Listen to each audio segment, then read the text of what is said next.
Cuando varios factores propios y subjetivos y ajenos y objetivos se unen, los acontecimientos por venir pasan de ser posibles y previsibles a convertirse en hechos precisos y reales. Es este el caso de los resultados de las elecciones regionales del domingo, en las cuales los resultados mismos fueron en buena parte adversos al gobierno nacional y al pacto histórico. Y se debe eso a una suma de causas y circunstancias que permitieron el bajonazo nacional y regional de las fuerzas progresistas.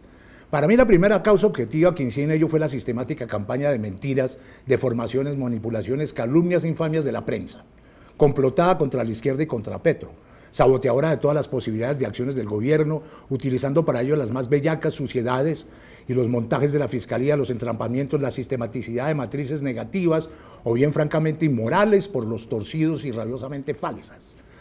Tras más de un año de esta campaña, esa prensa logró armar, montar y publicitar una imagen negativa del gobierno y de Petro, aprovechando la ingenuidad e ignorancia de los sectores deductivamente disminuidos o la falta de percepción real de una gran capa poblacional con problemas de educación que apoyó a Petro en las presidenciales y que fue pasto y víctima de los embates de la prensa basura, lo cual los lleva no solo a quitarle el apoyo sin mayores racionalidades, sino de manera básicamente emocional, conducidos por esos medios, y llegar hasta el punto de pasarse al lado de las propuestas de derecha de la hegemonía en no pocos territorios.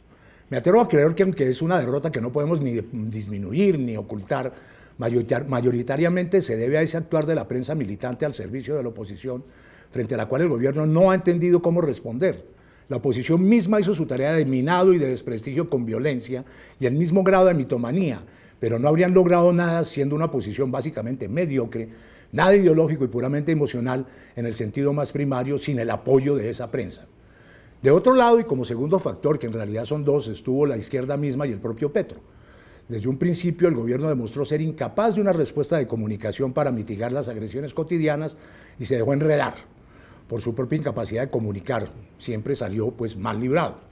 Agréguele a ello diversos errores del propio presidente amplificados por la prensa, contradicciones internas y manifiestas de funcionarios, papayas por todos lados, aprovechadas por los medios, equivocaciones coyunturales y algunas veces conceptuales.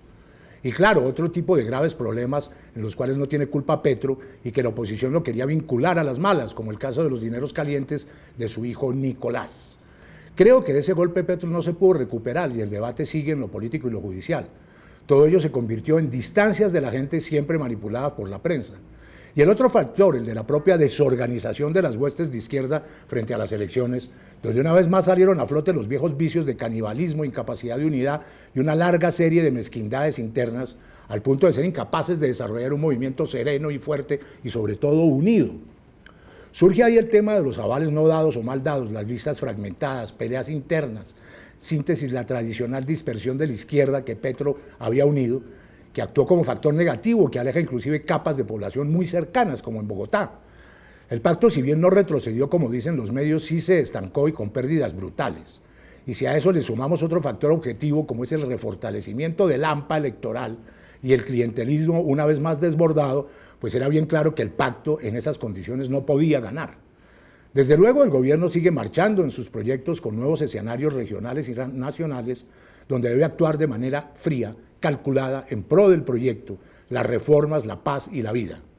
Petro no ha perdido gobernabilidad y muy por el contrario puede obtener más en el Congreso y las regiones, ansiosas de negociar las nuevas condiciones de todo tipo con el Ejecutivo. Pasaron cosas negativas, pero no se ha perdido el impulso para el cambio.